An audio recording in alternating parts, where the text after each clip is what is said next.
এসেছে সেগুলোর উত্তর দিতে আমরা শুরু করি। আহমেদ শাহাদাত অসুস্থতার কারণে তারাবি যদি 20 রাকাত না পড়তে পারে তাহলে কত রাকাত পড়া উচিত? তারাবিতে আমরা যে দোয়া পড়ি এবং মুনাজাতে যে দোয়া করি এটা সুন্নাহ সম্মত কিনা? রোজা অবস্থায় স্ত্রীর কতটুকু কাছাকাছি যাওয়া যাবে? সিয়ামরত মহিলার দিনের বেলা পিরিয়ড শুরু হলে দিনের বাকি অংশ না খেয়ে থাকতে হবে, খেলে কি গুনাহ হবে? আমি গর্ভবতী, আমার বমি হয়, মাথা ঘুরে, তাহলে আমার রোজার বিধান কি? ফরজ সালাত আদায় না করে রোজা রাখে, তার রোজা রাখার যৌক্তিকতা কতটুকু? রোজা থাকা অবস্থায় উজুর সময় গড়গড়া কুলিও নাকে পানি দেওয়া যাবে কিনা? রোজা রাখা অবস্থায় স্বপ্নদোষ হলে রোজা থাকবে কিনা? রোজা রেখে ঠোঁটে পেট্রোলিয়াম জেলি ব্যবহার করা যাবে কিনা? রোজা রেখে মেহেদি নখে আর মাথায় দেওয়া যাবে কিনা? রোজা থাকা অবস্থায় হাতের বা পায়ের নখ কাটা যাবে কিনা? আর বিলম্ব না করে চলুন তাহলে আপনাদের যে সমস্ত প্রশ্নগুলো আমাদের কাছে চলে এসেছে সেগুলোর উত্তর দিতে আমরা শুরু করি। আহমেদ শাহাদাত জানতে চেয়েছেন রোজা থাকা অবস্থায় হাতের বা পায়ের নখ কাটা যাবে কিনা? উত্তর কাটা যাবে, কোনো অসুবিধা। রোজা রেখে হাত পা নখ কাটা যাবে, এর সাথে রোজা ভঙ্গের কোনো সম্পর্ক নেই। এমডি ইয়াকুব হুসাইন জানতে চেয়েছেন রোজা রাখা অবস্থায় স্বপ্নদোষ হলে রোজা থাকবে কিনা? থাকবে, কোনো অসুবিধা নেই। স্বপ্নদোষ মানুষ ইচ্ছাকৃত করে না, অতএব স্বপ্নদোষ হলে বীর্যপাত হয়ে গেলে ঘুমের মধ্যে আপনার রোজা কন্টিনিউ করতে পাওয়া হবে। স্বপ্নদোষের কারণে বীর্যপাত হলে সে কারণে আপনি গোসল করবেন, গোসল ফরজ হবে আপনার, কিন্তু রোজা ভাঙবে না। নাজির আহমেদ ফারুক আপনি জানতে চেয়েছেন তারাবিতে আমরা যে দোয়া পড়ি এবং মুনাজাতে যে দোয়া করি এটা সুন্নাহ সম্মত কিনা? ভাই, তারাবির 4 রাকাত পর পর দোয়া পড়া বা তারাবির শেষে সবাই মিলে আলাদা করে দোয়া করার কোনো শিক্ষা, কোনো নির্দেশ রাসূল আকরাম সাল্লাল্লাহু আলাইহি ওয়াসাল্লাম থেকে দেন নাই। সাহাবায়ে কেরাম তারাবি জামাতের সাথে পড়েছেন, কিন্তু তারা এরকম কোনো দোয়া করেছেন বলে কোনো প্রমাণ নাই। আর শরীরে কোনো কিছুর প্রমাণ না থাকলে ইবাদতের মধ্যে কোনো ইবাদতের মূল স্ট্রাকচার বা পদ্ধতির মধ্যে কোনো কিছু হাদিসে না থাকলে সেটাকে আমরা ইবাদতের অংশ হিসাবে যুক্ত করা এটা সঠিক কাজ নয়। আমরা মনে করি যে এটাকে কেউ যদি তারাবির অংশ মনে করেন তাহলে ভুল হবে। হ্যাঁ, মাঝে মধ্যে করলেন সেটা ভিন্ন কথা। সালাতের পর দোয়া কবুলের সেই জায়গা থেকে যা যা মতো দোয়া করলেন সেটাও অসুবিধা নেই, এটা ঐচ্ছিক বিষয়। কিন্তু সিস্টেম বানিয়ে নেওয়া এবং এটাকে একটা ফরম্যাটে আনা যে নিয়মিত এই কাজটা করা সেটা কিন্তু সঠিক নয়। শিহাব মন্ডল জানতে চেয়েছেন রোজা অবস্থায় আতর বা পারফিউম ব্যবহার করার বিধান কি? উত্তর হলো জায়েজ আছে, কোনো অসুবিধা নেই। আতর পারফিউম ব্যবহার করা যাবে, রোজা রেখে তেল ব্যবহার করা যাবে, কোনো অসুবিধা নেই। এরপরে সাইদুর রহমান জানতে চেয়েছেন ইফতার ও সাহারিতে সাহারির নিয়ত সম্পর্কে কিছু বলবেন, মুখে আরবি উচ্চারণ করা কি জরুরি?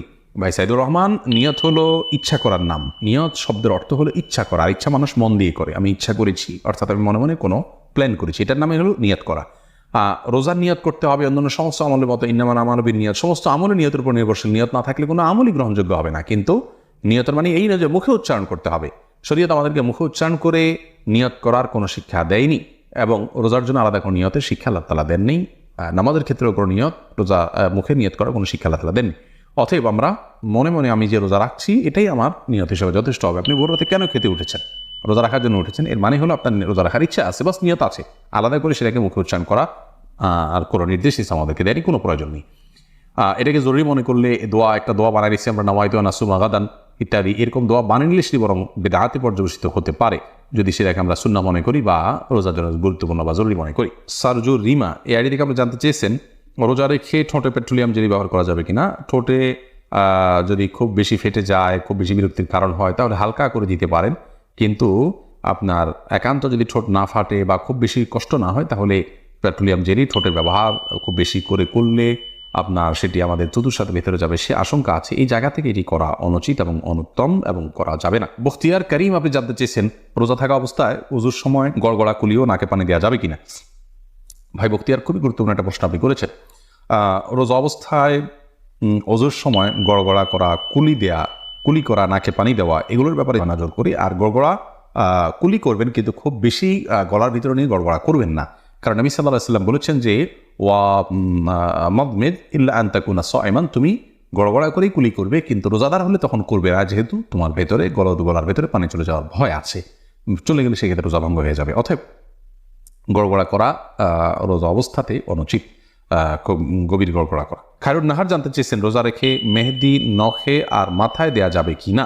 রোজা রেখে হাতে, নখে ইত্যাদিতে মেহেদি দেওয়াতে কোনো অসুবিধা নেই। আবু বকর সানি আপনি জানতে চেয়েছেন শয়তানকে রমজানে বেঁধে রাখা হয় কিন্তু তারপরও নামাজে মনস্থির থাকে না, এর জন্য কি করতে পারি? শয়তানকে রমজানে বেঁধে রাখা হয় কিন্তু আমাদের মন বা প্রবৃত্তি যেটা আছে সেটাকে বেঁধে রাখা হয় না, তবে সে তো আমাদেরকে মন্দ কাজের দিকে পরিচিত করে। আল্লাহ বলেছেন ইন্না নাফসা লাম্মারাতুন বিসসু, মানুষের প্রবৃত্তি মানুষের খারাপ কাজের নির্দেশ দেওয়া। অতএব শয়তানের শুধুমাত্র যে এই কাজ করে তা নয়, সেই জায়গা থেকে আমাদের নফস বা প্রবৃত্তিও আমাদেরকে কিন্তু ক্ষতিগ্রস্ত করে, সেটাকে নিয়ন্ত্রণ করা শিখতে হবে। মেহেদি হাসান মির্জা জানতে চেয়েছেন রোজা রেখে নাক বা কানের ড্রপ ব্যবহার করা যাবে কিনা? ভাই মেহেদি হাসান, রোজা রেখে নাকে ড্রপ দিতে পারবেন না, কারণ নাকে ড্রপ দিলে সেটা গলায় যেতে পারে। নবী সাল্লাল্লাহু আলাইহি ওয়াসাল্লাম বলেছেন ওয়া মাদমিদ ইল্লা আন তাকুনা সাইমান, তুমি কুলি করবে কিন্তু রোজাদার হলে গড়গড়া করতে যাবে না, কারণ গড়গড়া করলে ভিতরে পানি যেতে পারে। নাকে ড্রপ দিলে সেটা যেহেতু ভিতরে যেতে পারে, অতএব সেই জায়গায় এখানে নাকে ড্রপ দেওয়া যাবে না রোজা রেখে। কিন্তু কানে ড্রপ দিতে পারেন, চোখে ড্রপ দিতে পারেন, যে চোখের সাথে আপনার আমাদের গলার সম্পর্ক নেই, কানে ড্রপ দিতে পারেন, সেটারও সরাসরি সম্পর্ক নেই।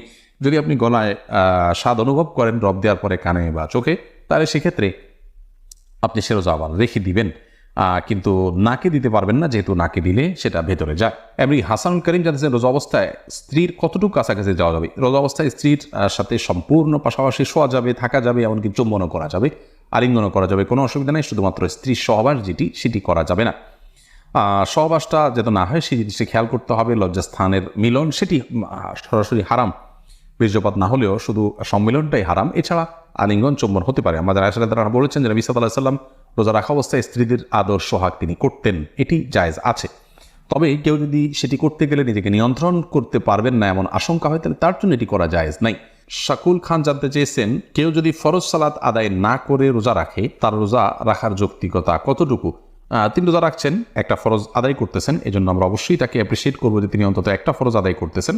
কিন্তু রোজা নামাজ না পড়ে রোজা রাখার মানে হলো যে তিনি লুঙ্গি না পরে আপনার গেঞ্জি পরার জন্য অস্থির হয়ে উঠেছেন। ব্যাপারটা এরকম হয়ে যাবে, গেঞ্জি পরাও দরকার কিন্তু লুঙ্গি পরার তার চেয়ে বেশি দরকার। অতএব নামাজটাকে সবচেয়ে বেশি গুরুত্বের সাথে দিতে হবে, তারপর তিনি রোজার জন্য চেষ্টা করতে হবে। নামাজ না পড়ে রোজা রাখা এটা হলো নামাজের গুরুত্ব বা সালাতের গুরুত্ব না বুঝার কারণে। আল্লাহ তাআলা আমাদের ভাইকে বোঝার তৌফিক দান করুন। শিরিন, আপনি জানতে চেয়েছেন অসুস্থতার কারণে তারাবি যদি 20 রাকাত না পড়তে পারে তাহলে কত রাকাত পড়া উচিত? তারাবি 20 রাকাত না পড়তে পারলে যতটুকু তৌফিক হলো ততটুকু পড়বেন। তারাবির রাকাত ফুলফিল না করলে যে কোনো গুনাহ হবে এমন না, ফরজ রোজার মতো। অসুস্থতার কারণে আপনি যদি 2-4 রাকাত 6 রাকাত কমও পড়েন কোনো অসুবিধা নেই। পিয়াস এমডি রাইসুল রেজা জানতে চেয়েছেন, সিয়ামরত মহিলার দিনের বেলা পিরিয়ড শুরু হলে দিনের বাকি অংশ না খেয়ে থাকতে হবে, খেলে কি গুনাহ হবে?